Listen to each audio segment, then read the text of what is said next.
وزارت دروا سعودیه و خواندن اسد جبو لودکای ریاد شروع دکه کو پیوسته پیوندین رژیم به ولایت عربی را خوشتر ببه.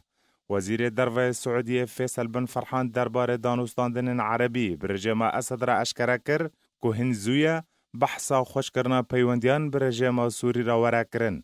ده کنگره میونخ یه اولهی سال 2023 فیصل بن فرحان نشان بویا که کرد که سعودیه به امریکا را کار لسر دوزا اولهیات دوره لگوری برجواندی نتوی دکه.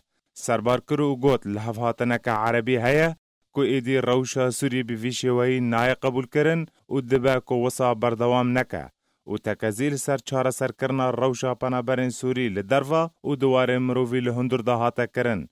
فیصل بن فرحان ده کنگره کی روزنامه وانیدا لبریتانیا جی گوت که اسد لودکای ریاد دا بشدار نابه لدبه کو پیوندی بشامه را خوشتر ببه.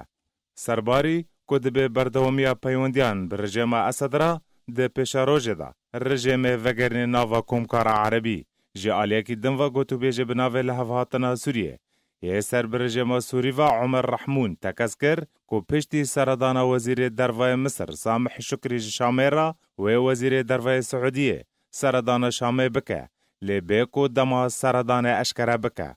تیزانین کو بهتری ولایت عربی حول ددن کو پیوندین خواب رژیم را خوش بکن و دی 20 سباط سال 2023 شاندک ج پارلمان 8 ولایت عربی پیک دهات به سروکتی عراق سردان شامه کرن.